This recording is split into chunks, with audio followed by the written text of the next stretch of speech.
Welcome back to my channel and my playthrough of the Mage Knight game. We will be diving straight into the start of the derma player's turn. In the meantime, while the days have gone, I have got this printed for me. It's basically a holder for the tokens for the game. You can find the recipe for it on the web. It takes quite a while though, 17 hours to be precise, but hey, what do we have pals with a 3D printer for anyways? Well, to print out things for me to have and keep my tokens in, of course. Well, with no more hassle, let's jump into the turn of the dummy player. Starting with the dummy player, I take out 1, 2, 3 cards, and that's a green one, so that's it. Now it's my turn. Here we are, enjoying the monastery, which are treating us really good. Now let's see what we do get in our hands. We do have move, ranged attack 3, move 2, move 4, and of course training. That says throw away an action card from your hand, then take a card of the same color from the advanced action offer and put it into your discard pile. We have determination, attack 2, attack or block 2 and block 5, and then again attack or block 2, attack 4.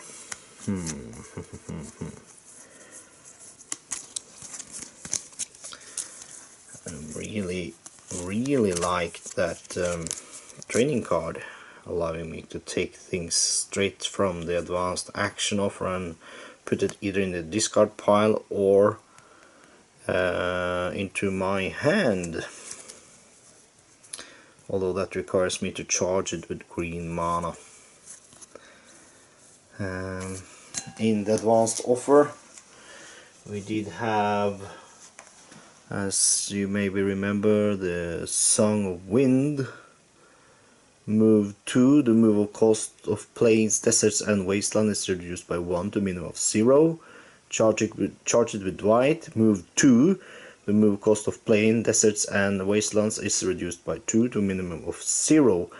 You may pay a blue mana to be able to travel through lakes for move cost of 0 this turn. It's quite nice to be moving fast. And yeah, we do have the chivalry and in need. That gives me some influence.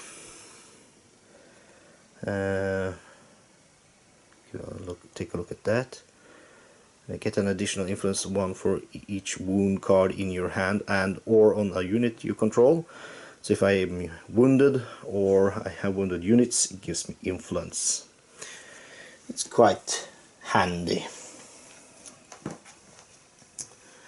Now, what do we want to do? We have some hags on the hills here, but they are behind a wall that gives them fortification, so they are a bit harder to kill. We do have a mage in the woods there. However, for me to reach that tower, I need 1, 2, 3, 4, 5 movement. Well, 2 to get beside it and 3 more to enter it, which is a bit of a pain. I do have a blue mana in the source, giving me move 4, and swiftness will give me a move 2, and that leaves me a bit open. So What do we want to do?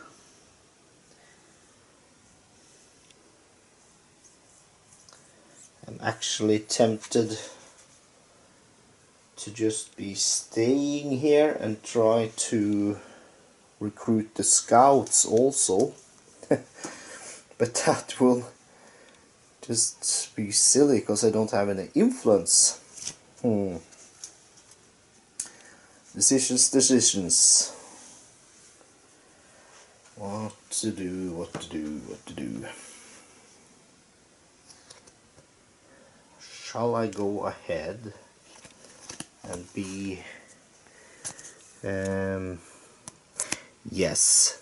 To move into the swamps here, I need move 5.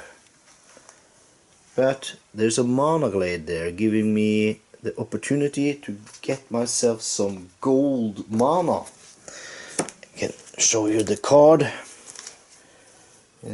Just wondering why does he want to get a gold mana and what is gold mana? Magical glade. You can heal there. If you end your turn on a magical glade, you can throw away a one wound card from your hand or discard pile. This is not the same as healing, and the effect cannot be combined with other healing effects.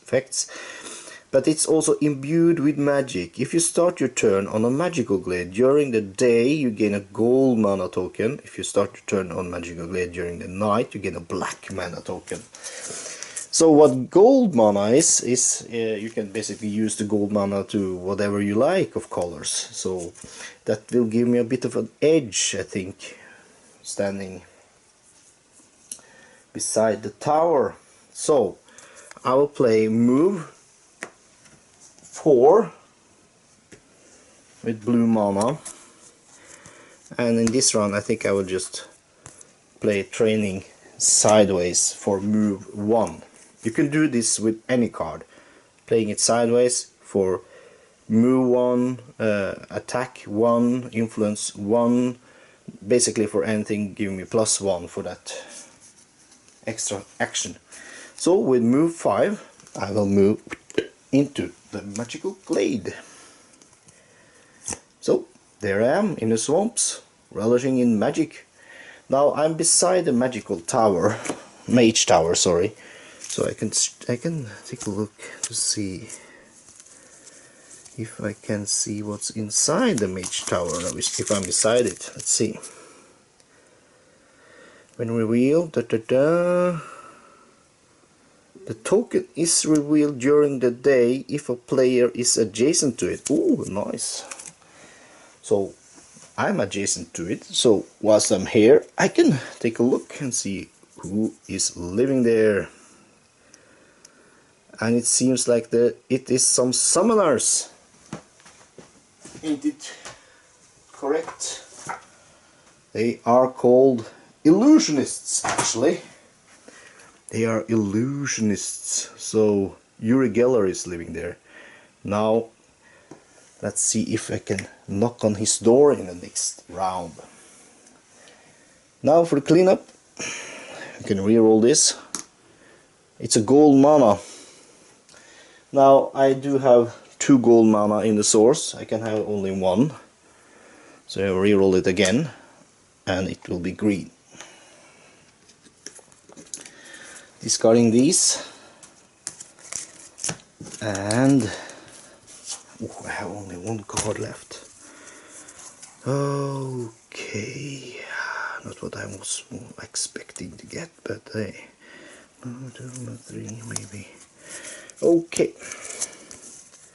have 4 cards. So next round I can be declaring end of round, but I will try to enter the mage tower first, just to see. So that's the end of turn. So we'll be right up again with the dumb player. Next up is the dummy player, and he's gonna do 1, 2, and he's out of cards. So he can't pull anymore. So then it's our go. Next turn he's gonna announce end of round.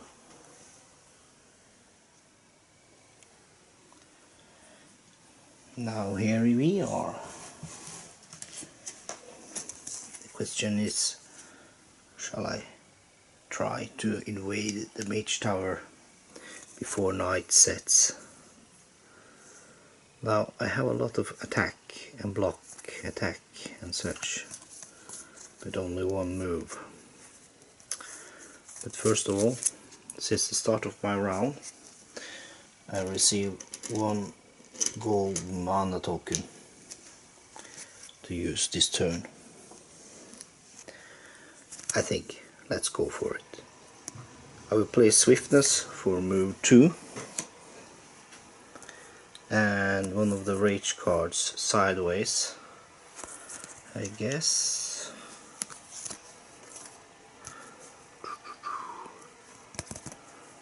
Just go all out attack.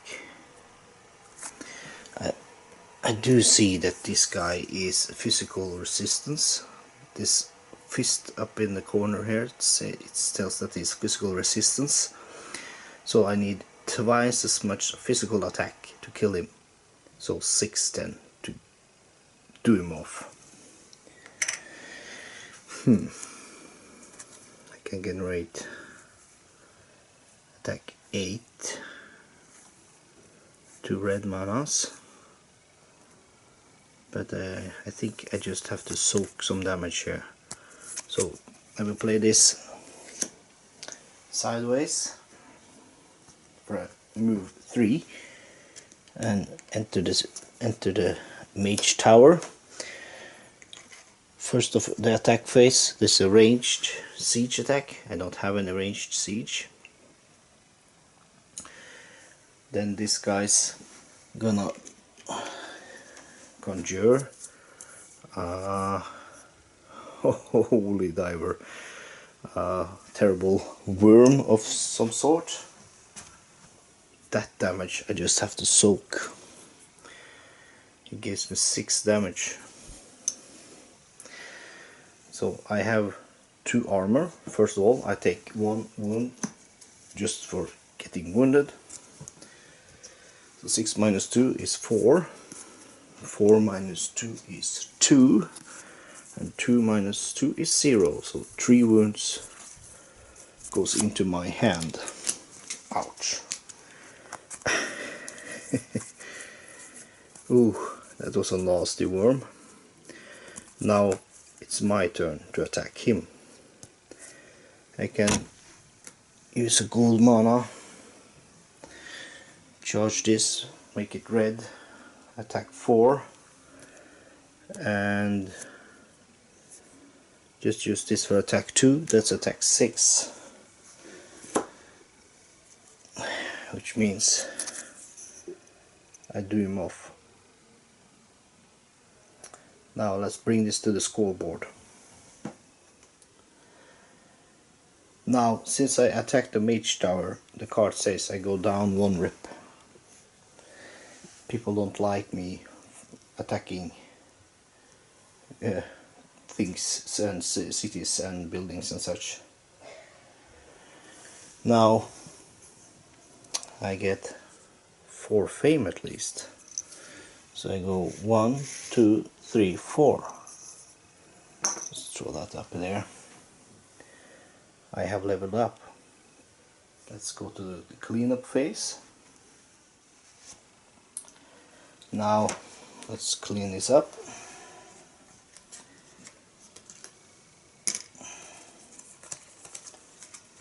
All these are discarded. And since I level up, I will take this and turn it over. I now have room for 2 units. I still haven't got any. But the top thing is, I now shadows. I now have armor of 3. I don't know if you can see this. Yes, armor of 3, 5 maximum hand size still. So now, since all I have got in my hand is wounds, try to adjust the lighting a bit. Just wound cards in my hand, and the dummy player has got no cards. I will just call it end of round. Put these in my discard pile.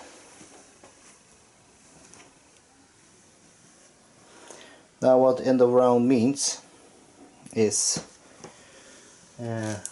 all these guys goes away. I cannot choose from those anymore. And it's night time. Now turn this over.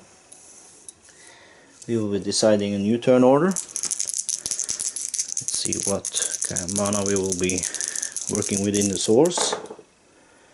2 gold and a blue. I have to re-roll these. That's black and green. Now I take the bottommost advanced action card and put this in the dummy player's discard pile. So this will add to his deck. Give it a shuffle.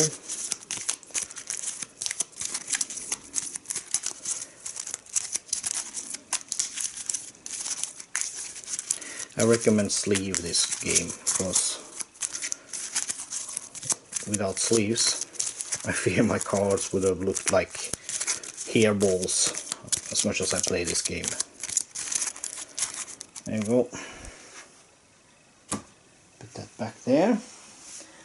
Now this goes down, and we will add a new card on the top, which is Crystal Mastery. Gain a crystal to your inventory of the same color as a crystal you already own. Charge it with blue. At the end of the turn, any crystals you have spent this turn are returned to your inventory. Really good card.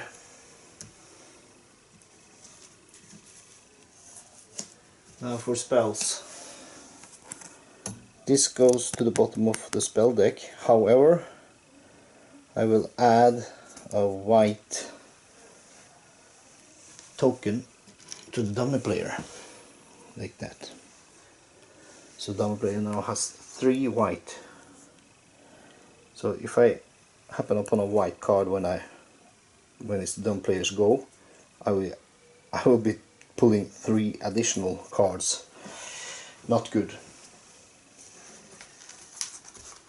Now moving the spells down, I will be adding underground travel to the top. Move by up to 3 revealed spaces on the map. You may not move to or through swamps or lakes this way, and you must end your move on a safe space. Moving this way does not provoke rampaging enemies. Or if I charge it with the black mana and green, same as the basic effect, except you have to end your move on a fortified site or on a space occupied by another player. If it ends your movement and counts as an assault or as an attack on that player, ignore site fortification. If drawing after the combat, return it to your original position. Also, you can use this to surprise attack enemies and other players. Okay, I will shuffle my own deck. It's a bit fatter now, with some wound cards and an advanced action. These wound cards I can happen to come upon now at the draw phase, but we'll have to see.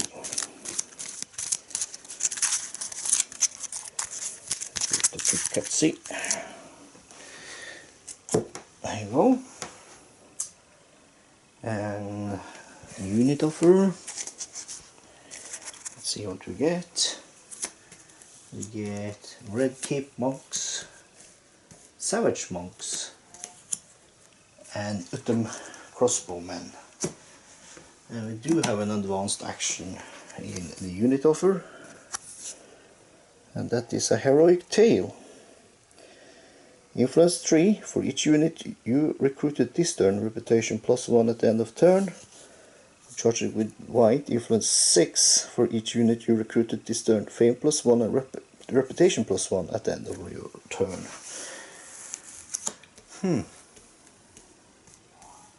Nice. I will draw up 1, 2, 3, 4, 5 cards. Let's take a look. Concentration and a wound, rage, threaten, and a heal. That's good. I can get rid of some of this nasty wound this turn. So that is what I have to work with. Now, to decide my tactics, I do have tactics card.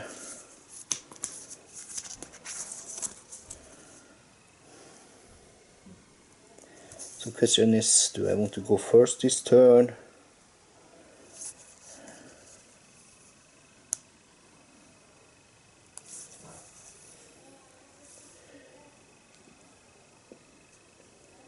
Mana search is nice. Long night.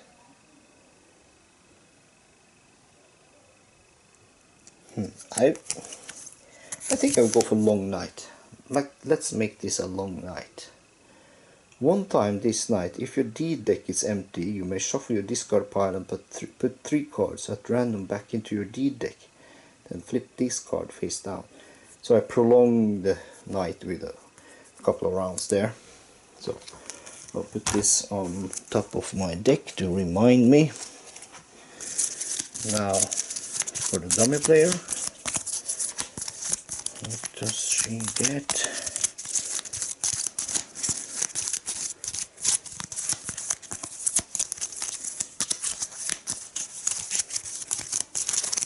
And she gets From the Dusk. She will go first. And let's see, put her on top, and Norowas on second. This goes away. Typical. So, there we go. Then we are ready to go. Oh, I forgot one thing. I did conquer that mage tower. So I get to put my shield on that space. When we are adding up the total at the end of this game, we will see how much points we get for that. Yup. So dusk has fallen and the long night is upon us.